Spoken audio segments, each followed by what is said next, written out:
कुछ नाम करो, कुछ नाम करो, जग में कुछ काम करो। जग में कुछ काम करने के लिए आपको पढ़ना होगा। तो आइए हमारे साथ में और अपनी पढ़ाई को बरकरार लीजिए, अपने तैयारी को मजबूत कीजिए। आज की इस वीडियो क्लास में हम कक्षा 12 की जियोग्राफी का अध्ययन करेंगे, जो कि यूनिट है अपनी 25वीं, जिसका नाम है राजस्थान की जनसंख्या। उसके बारे में हम डिटेल से अध्ययन करेंगे।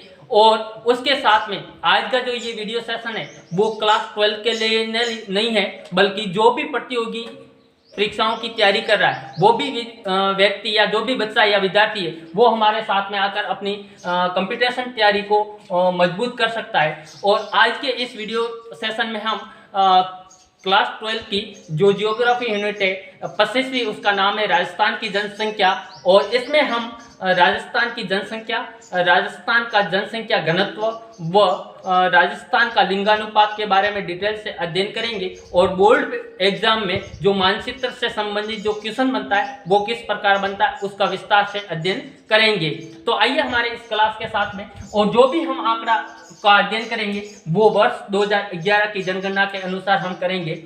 तो हम कह सकते हैं वर्ष 2011 के अनुसार राजस्थान की जो जनसंख्या है वो 6,85,48,437 है। ठीक है। और अपने राजस्थान का जो क्षेत्रफल है वो 3,42,239 वर्ग किलोमीटर है। अब जो 3,42,239 वर्ग किलोमीटर का जो क्षेत्रफल है अपने राजस्थान का, उसमें कितने लोग निवास कर रहे हैं, अर्थात उसमें निवास करने वाले लोगों की संख्या कितनी है। तो अपने उसमें राजस्थान के 3,42,239 वर्ग किलोमीटर में जो निवास करने वाले लोगों की संख्या है वो 6,85,48,437 है।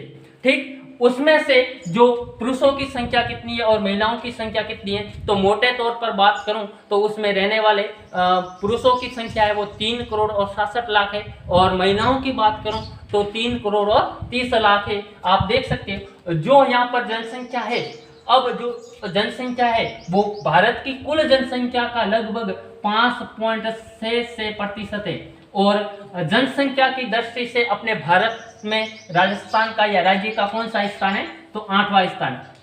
ठीक। क्वेश्चन बन सकता है 1 नंबर का कि भारत में जनसंख्या की दृष्टि से राजस्थान का कौन सा स्थान है, 8वां। और क्षेत्रफल की दृष्टि से भारत में राज्य का कौन सा स्थान है, तो महत्वपूर्ण स्थान रखता है कि पहला स्थान अपना राजस्थान है वो क्षेत्रफल की दृष्टि से भारत में महत्वपूर्ण स्थान रखता है, अर्थात पहले स्थान पर है। और राजस्थान का क्षेत्रफल है 3,42,239 वर्ग किलोमीटर।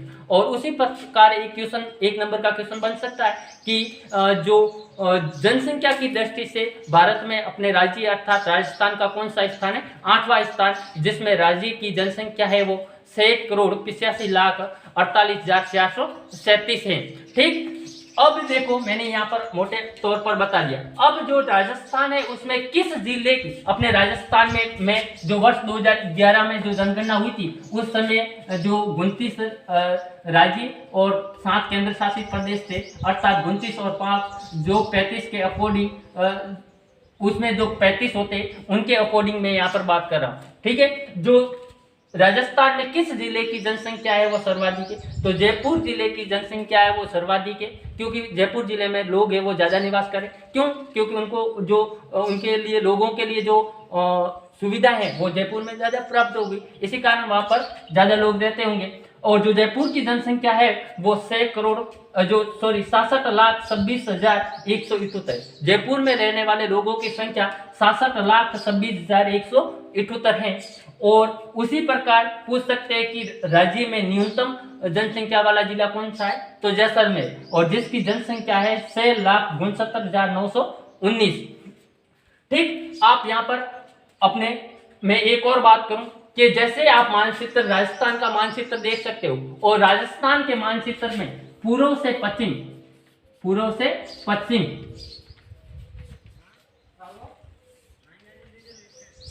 पश्चिम जैसे मैं जाऊंगा पूर्व से पश्चिम, तो जो एरिया मतलब क्षेत्रफल किस वो बढ़ेगा, और जो जनसंख्या है वो घटेगी। क्यों? पूर्व से पश्चिम में जाने पर क्षेत्रफल है वो बढ़ेगा और जनसंख्या घटेगी। अब उसके ऑपोजिट बात करूं, पश्चिम से पूर्व की ओर जाने पर एरिया क्षेत्रफल कम होगा, जनसंख्या है वो बढ़ेगी। आप राजस्थान के मानचित्र में देख सकते हो, पूर्व से पश्चिम की ओर जाऊंगा तो क्षेत्रफल बढ़ेगा और जनसंख्या घटेगी। अब वही बात करूं, मैं पश्चिम से पूर्व की ओर जाऊंगा तो वहां पर क्षेत्रफल घटेगा और जनसंख्या है वो बढ़ेगी। आप राजस्थान के मानचित्र में देख सकते हो कि जो अरावली पर्वतमाला है वो राजस्थान के बीचों बीच गुजरती हुई राजस्थान के बीचों बीच में गुजरती है और राजस्थान को दो भागों में विभक्त करती है, एक पूर्वी राजस्थान और दूसरा पश्चिमी राजस्थान। ठीक है, पूर्वी राजस्थान में उनको जो निवास करने वाले लोगों वहां पर अत्यधिक सुविधा प्राप्त होगी और जो पश्चिमी राजस्थान है वो मरुस्थलीय भाग है, अर्थात जो लोग निवास करते हैं उनको जो सुविधा है वो कम प्राप्त होती है, इस कारण पश्चिमी भाग में लोग है वो कम निवास करते हैं। इसी कारण मैंने कहा था कि जैसे जैसे मैं पूर्व से पश्चिम की ओर जाऊंगा तो वहां का एरिया भले ही बढ़े लेकिन वहां पर निवास करने वाले लोगों की संख्या है वो अत्यंत कम है। ठीक है, अब देखो मैंने ये क्या, इस कंडीशन का ध्यान रखना, जैसे मानचित्र में आप देख सकते हो, मैं जैसे पूर्व से पश्चिम की ओर जाऊंगा तो वहां पर जो क्षेत्रफल भले ही बढ़े लेकिन वहां पर रहने वाले लोगों की संख्या है वो कम होगी। इसके अपोजिट पश्चिम से पूर्व की ओर जाऊंगा तो क्षेत्रफल में कमी आएगी और लोगों की संख्या में वृद्धि होगी। ठीक है, अगला है अपना यूनिट जो जनसंख्या घनत्व। अब जनसंख्या घनत्व है वो क्या है? प्रति वर्ग किलोमीटर में रहने वाले लोगों की संख्या को जनसंख्या घनत्व कहते हैं, अर्थात 1 किलोमीटर प्रति वर्ग किलोमीटर में कितने लोग निवास कर रहे हैं वो उस क्षेत्र का जनसंख्या घनत्व कहलाता है। देख सकते हो आप जनसंख्या घनत्व की दृष्टि अपने राजस्थान का जो जनसंख्या घनत्व है वो 200 व्यक्ति प्रति वर्ग किलोमीटर, अर्थात प्रति वर्ग किलोमीटर में रहने वाले व्यक्तियों की संख्या है वो कितनी है? 200। ठीक है, तो अपने एक नंबर का क्वेश्चन बन सकता है कि राजस्थान का जनसंख्या घनत्व कितना है, अर्थात प्रति वर्ग किलोमीटर में रहने वाले व्यक्तियों की संख्या कितनी है, तो आप कह सकते हो कितने? 200। ठीक है, अब देखो अपने राजस्थान का जनसंख्या घनत्व तो 200 व्यक्ति प्रति वर्ग किलोमीटर हो गया, लेकिन राजस्थान में ऐसे कितने जिले हैं जिसका जनसंख्या घनत्व है वो सर्वाधिक और जिसका जनसंख्या घनत्व न्यूनतम है। ठीक है, जनसंख्या घनत्व वो राजस्थान के जयपुर जिले का सर्वाधिक है, अर्थात यह जो जनसंख्या घनत्व है वो जनसंख्या पर डिपेंड करता है। जिस प्रदेश की जनसंख्या सर्वाधिक होगी उस क्षेत्र का जनसंख्या घनत्व है वो भी अधिक होगा, और जिस क्षेत्र की या जिस जिले की जनसंख्या कम होगी उस क्षेत्र का जनसंख्या घनत्व भी कम होगा। अर्थात हमने पढ़ा था हाल में कि जो जयपुर जिले की जनसंख्या है वो सर्वाधिक लगभग 66,26,178।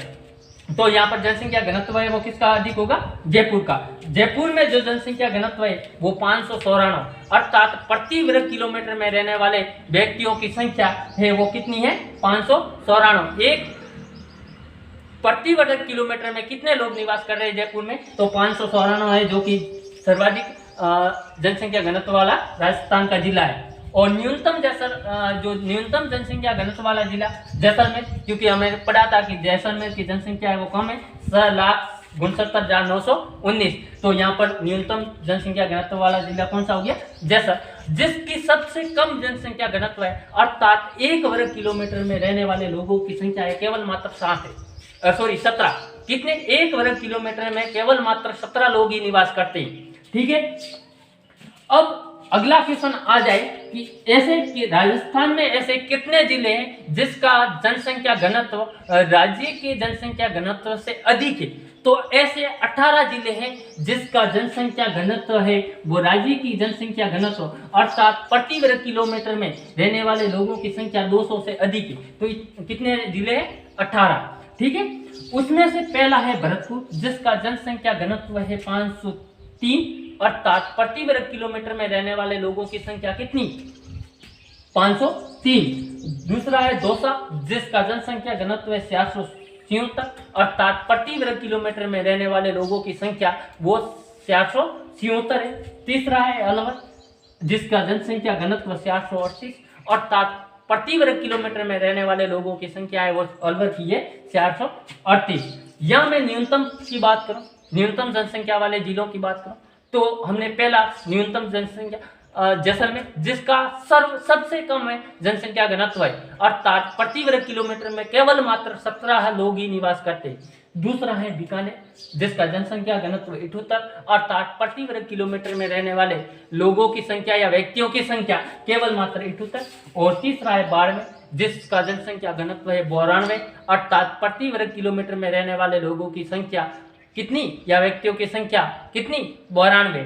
ठीक है, अब यहां से हो गया अगला अपना टॉपिक है लिंगानुपात। अब लिंगानुपात होता क्या है? प्रति 1000 पुरुषों पर स्त्रियों की संख्या, अर्थात प्रति 1000 पुरुषों पर रहने वाले स्त्रियों की संख्या, 1000 पुरुषों पर उस प्रदेश में कितनी स्त्रियां हैं, वो उस क्षेत्र का लिंगानुपात कहलाता है।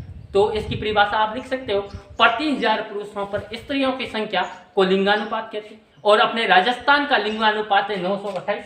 और लिंगानुपात की दृष्टि से अपने राज्य की हालात बहुत ही खराब है। क्यों खराब है? क्योंकि आप देख सकते हो 1000 पुरुषों पर स्त्रियां कितनी, 928। अगला है अपने राजस्थान में ऐसा कौन सा जिला है जिसकी जो लिंगानुपात है वो सर्वाधिक है? तो डूंगरपुर, जिसका लिंगानुपात सर्वाधिक है। डूंगरपुर जिला राजस्थान में एक ऐसा जिला है जिसका लिंगानुपात सर्वाधिक, अर्थात 994। 1000 पुरुषों पर स्त्रियों की संख्या कितनी, 994। अर्थात 100 लड़के ऐसे या 100 व्यस्त ऐसे होंगे डूंगरपुर में भी जो 994 स्त्रियों की संख्या है और पुरुषों की संख्या 1000, तो वहां पर सब पुरुष ऐसे होंगे जो कुंवारे रहेंगे, है कि नहीं? 1000 पुरुषों पर स्त्रियों की संख्या कितनी, 994। तो सब पुरुष ऐसे होंगे जहां पर लोगों को या आदमियों को कुंवारा रहना पड़े, है कि नहीं? देख सकते आप। और न्यूनतम लिंगानुपात वाला जिला कौन सा? धौलपुर, जिसका लिंगानुपात है 846। धौलपुर जिले की कंडीशन तो बहुत ही खराब है, जिस पर 1000 पुरुषों पर स्त्रियों की संख्या 846 है। ठीक है, अगली बात करूं मैं शिशु लिंगानुपात की। शिशु लिंगानुपात की बात क्यों करूं? क्योंकि आप देख रहे हो ये जो शिशु है धीरे धीरे वयस्क होंगे, तो आने वाले समय में जो आने वाला समय उसमें देश की या राज्य की कंडीशन लिंगानुपात की दृष्टि से क्या होगी, इसलिए मैं यहाँ पर आपने प्रदर्शित करता हूँ। शिशु मतलब 0 से 6 वर्ष पर, वहां पर 1000 लड़कों पर लड़कियों की संख्या कितनी, तो इसकी दृष्टि से तो राज्य की हालात बहुत ही भयानक अर्थात बहुत ही खराब है। क्यों? क्योंकि जो शिशु लिंगानुपात है वो राज्य का 888 अर्थात 1000 लड़कों पर लड़कियों की संख्या है वो 888। ठीक, अब राज्य का जो लिंगानुपात कम होने का कारण क्या है? जैसे हमने पढ़ा था कि भारत के लिंगानुपात कम होने के कारण, उसी प्रकार अपने राज्य के या राजस्थान के लिंगानुपात कम होने का कारण क्या है? पहला कारण है कि समाज में लड़कों को अधिक मान्यता देना। दूसरा कारण है कन्या भ्रूण हत्या। लोग वर्तमान के लोग हैं जो अल्ट्रासाउंड विकिरणों के माध्यम से गर्भ में पल रहे शिशु की जानकारी प्राप्त, लड़का है या लड़की, उसकी जानकारी, यदि लड़का है तो उसको इस दुनिया में आने देते, यदि लड़की है तो उसको गर्भ में ही अर्थात भ्रूण में ही उनकी शल्य चिकित्सा के दौरान उसकी हत्या की जाती है, जिस प्रोसेस को कहते हैं कन्या भ्रूण हत्या, जो एक लिंगानुपात अपने राज्य का कम होने का मुख्य कारण है। और तीसरा कारण है कि लोगों की धारणा है कि अपने वंश को लड़के ही आगे बढ़ा सकते, लेकिन यह धारणा मैं गलत मानता हूं। क्यों? क्योंकि लोग सोचते हैं कि लड़के हैं वो अपने वंश को आगे बढ़ाएंगे और अपने घर की जिम्मेदारी संभालेंगे, लेकिन ऐसा नहीं है दोस्तों। जो भी महिला है, महिला वर्ग है, वो कहा जाता है महिला वर्गों के बारे में, तो मैंने भी सुना कि शादी से पहले पापा की परी और शादी के बाद में घर की लक्ष्मी, अर्थात 2-2 घर संभालती है, 2-2 घर लड़कों से नहीं संभाले जाते, तो लड़कियों को कम मत आके। और जो वर्तमान समय में भारत सरकार जो भी एक अभियान चलाया जाए भारत सरकार द्वारा, बेटी बचाओ बेटी पढ़ाओ, बेटी पढ़ाओ बेटी बचाओ, इस अभियान का मैं पूर्ण रूप से समर्थन करता हूं और आपको भी करना चाहिए, ताकि अपने आने वाले समय में अपने राज्य की जो लिंगानुपात है उस स्थिति को सुधारा जा सकता है। ठीक है, अब जो बोर्ड क्लास की बात करें, बोर्ड क्लास में जो 12th बोर्ड की मानचित्र से संबंधित क्वेश्चन आता है, इस यूनिट से भी क्वेश्चन बनता है, तो 3 नंबर का क्वेश्चन बनता है, राजस्थान के मानचित्र में निम्नलिखित को दर्शाइए, जो कि 3 नंबर का आ सकता है। सर्वाधिक लिंगानुपात वाला जिला और सर्वाधिक जनघनत्व वाला जिला, और तीसरी कंडीशन है न्यूनतम लिंगानुपात वाला जिला। अब ये जो क्वेश्चन है ये 2 कंडीशनों पर डिपेंड करें, 2 बातों पर डिपेंड करें। इसमें हमें 2 बातों का ध्यान होना चाहिए। कौन कौन सी 2 बातें? पहली बात कि सर्वाधिक लिंगानुपात वाला जिला कौन सा है, अब लिंगा यहाँ पर जिले का नाम याद होना चाहिए, तभी तो हम उसकी स्थिति को दर्शा पाएंगे, नहीं तो क्या खाक दर्शाओगे। पहला सर्वाधिक लिंगानुपात आप देख सकते हो, डूंगरपुर का लिंगानुपात है, जिसका लिंगानुपात 994 सर्वाधिक लिंगानुपात है। और फिर उसकी स्थिति को आप दर्शा सकते हैं। आपको स्थिति के बारे में पता होना चाहिए, पहला तो उस जिले का नाम याद होना चाहिए और फिर उसकी स्थिति का पता होना चाहिए। फिर दूसरा सर्वाधिक जनघनत्व वाला जिला, हमने पढ़ा था जिस क्षेत्र का जनसंख्या ज़्यादा उस क्षेत्र की जनघनत्व भी ज़्यादा, तो जनघनत्व किसका, जयपुर का ज़्यादा, और जयपुर की स्थिति को मानचित्र में आप दर्शा सकते हो। तीसरा है न्यूनतम लिंगानुपात वाला जिला, न्यूनतम लिंगानुपात किस जिले का, धौलपुर का, नाम याद जिले का, और धौलपुर की स्थिति आपको मानचित्र में याद है तो आप दर्शा पाओगे आसानी से। अर्थात इस कंडीशन में दो कंडीशनों का ज्ञान होना अत्यंत आवश्यक है, तभी आप मानचित्र में उस जिले को आप दर्शा पाओगे। पहले जिले का नाम और दूसरा है वो उस जिले की स्थिति के बारे में, तभी आपको 3 में से 3 नंबर है वो मिल पाएंगे। ठीक है, अपेक्षा करता हूँ आज का ये वीडियो आपको पसंद आया होगा। एक बार इस पूरे बोर्ड को जो बोर्ड पे लिखा हुआ है वो अपनी नोटबुक में उतार ले, ताकि आप इसका रिवीजन भी आसानी से कर सकते हो। ठीक है, उतार लो आराम से, कोई दिक्कत जैसी बात नहीं है।